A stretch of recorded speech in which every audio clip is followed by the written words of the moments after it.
Assalamualaikum warahmatullahi wabarakatuh. Perkenalkan, nama saya Diki Alif Taufik.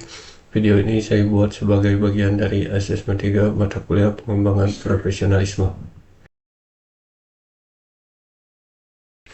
Nah, saya Diki Alif Taufik, mahasiswa D3 Sistem Informasi Telkom University. Sama kuliah saya cukup aktif mengerjakan proyek-proyek pengembangan perangkat lunak, baik secara individu maupun tim, dan saya juga sempat dipercaya menjadi asisten praktikum di dua mata kuliah yang berbeda, yang menurut saya cukup melatih saya untuk tidak hanya bisa mengerjakan sesuatu, tapi juga bisa menjelaskan reasoning di baliknya. Dan menurut saya kombinasi itulah yang mendorong saya untuk sekarang mencari pengalaman yang lebih real di lingkungan profesional. Motivasi utama saya melamar posisi ini karena memang full stack development adalah area yang selama ini saya tekuni, mulai dari membangun aplikasi berbasis web untuk tugas besar kuliah hingga membimbing mahasiswa selama praktikum. Dan saya ingin tahu seperti apa standar pengerjaan di lingkungan profesional yang sesungguhnya, karena saya sadar ada jarak antara lingkungan akademis dan sistem yang benar-benar siap digunakan oleh pengguna sesuai dengan standar industri. Dan jarak itulah yang saya ingin tutup lewat pengalaman magang ini. Pengalaman yang paling relevan adalah proyek e-commerce, sistem manajemen restoran berbasis web yang dibangun lewat kolaborasi 3 orang. Kondisinya cukup berat karena kami mengerjakan ini di tengah semester yang padat, di mana hampir semua mata kuliah punya tugas besar di rentang waktu yang berhimpitan. Sehingga saya ambil inisiatif untuk membuat task breakdown dan menetapkan deadline per fitur agar tidak ada bagian yang tiba-tiba ketinggalan di akhir, dan hasilnya semua fitur selesai tepat waktu dengan nilai akhir yang saya dapatkan untuk mata kuliah tersebut adalah A. Untuk Laravel, saya cukup percaya diri. Laravel sudah saya gunakan untuk membangun aplikasi di tugas besar kuliah dan hasilnya cukup memuaskan. Sementara HTML dan CSS saya gunakan hampir setiap minggu saat menjadi asisten praktikum, dan termasuk mengajari materi CSS, Grid, Flexbox, dan Responsive Design. Semester lalu saya pernah di kondisi di mana 7 mata kuliah sekaligus punya tugas besar dalam jendela waktu 2 minggu. Saya merespon dengan membuat prioritas berdasarkan bobot SKS dari mata kuliah tersebut dan jarak deadline, serta berkomunikasi secara aktif dengan tim agar proses selalu on track. Dan dari situ saya cukup yakin bahwa terkadang yang dikelola dengan sistem yang jelas justru menghasilkan output yang lebih baik. Di UKM Search Divisi Cloud Study IT, fokus utama saya adalah mempersiapkan dan mengikuti kompetisi di bidang IT, mulai dari hackathon hingga web development competition. Dan yang menarik dari pengalaman ini adalah konteks namanya sendiri.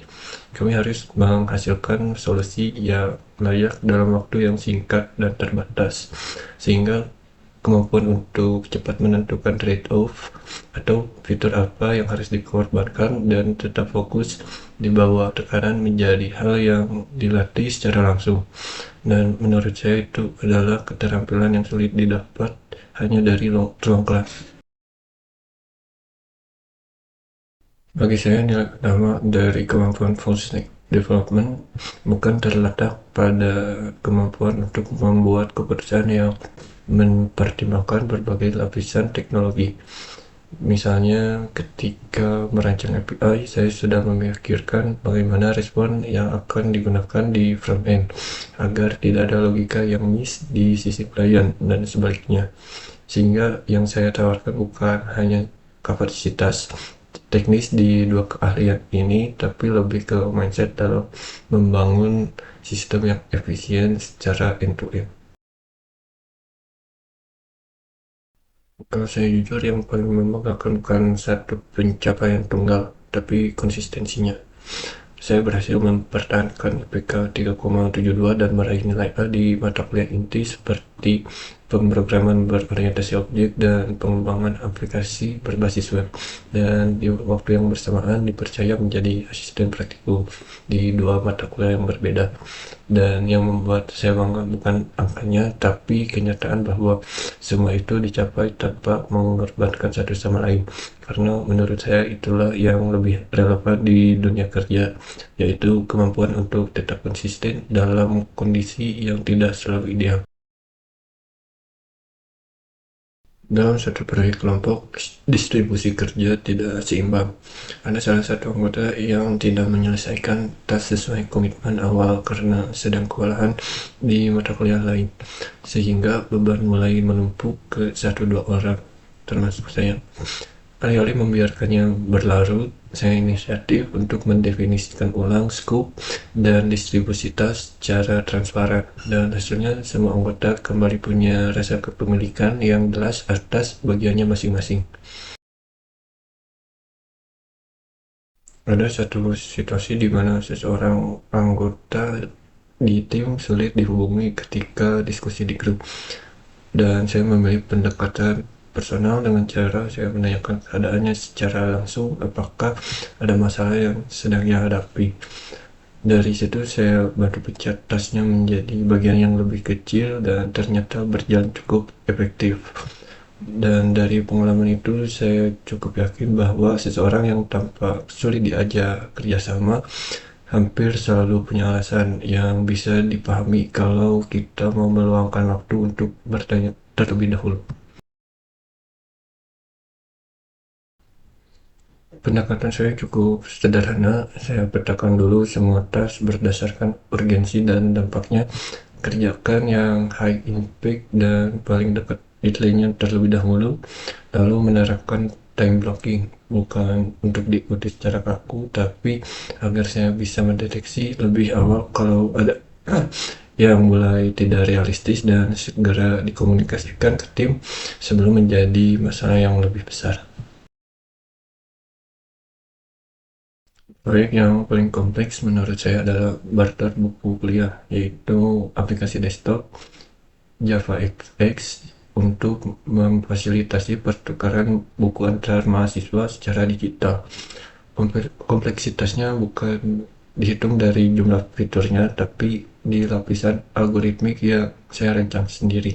Sebuah algoritma matching score yang mengevaluasi kelayakan barter berdasarkan 5 parameter sekaligus, mulai dari kondisi buku, rentang harga, kesamaan mata kuliah, perbedaan tahun angkatan, hingga mutual interest antara kedua belah pihak. Di samping itu, saya juga mengimplementasikan arsitektur MVC dan enkripsi password menggunakan Bcrypt. Target saya adalah berkembang dari level junior menuju mid-level developer yang sudah bisa merancang arsitektur sistem secara mandiri. Tapi saya juga sangat sadar bahwa di tahun 2026 ini AI assisted development sudah bukan sekedar tren, melainkan bagian dari workflow sehari-hari. Sehingga target saya bukan hanya menguasai secara teknis, tapi juga bisa memanfaatkan AI secara strategis. Yang paling saya harapkan dari magang di perusahaan ini adalah bukan sekedar mengerjakan tas, tapi benar-benar memahami alasan dibalik setiap keputusan teknis yang dibuat oleh tim profesional. Idealnya ada ruang mentoring yang tidak harus formal, bisa berupa diskusi singkat dengan senior developer tentang pendekatan yang diambil atau alasan dibalik pilihan arsitektur tertentu. Karena bagi saya itu adalah tanda bahwa organisasi tersebut benar-benar berinvestasi pada pertumbuhan anggotanya. Saya bisa mulai pada 29 Juni 2026, tepat setelah semester berakhir dan jeda 1 minggu untuk masa transisi menuju siap kerja. Dan saya sebenarnya terbuka untuk setup remote maupun hybrid, dan tidak keberatan apabila ada kebutuhan untuk berpindah lokasi, karena fleksibilitas itu menurut saya berjalan dua arah dan saya siap menyesuaikan diri dengan kebutuhan tim.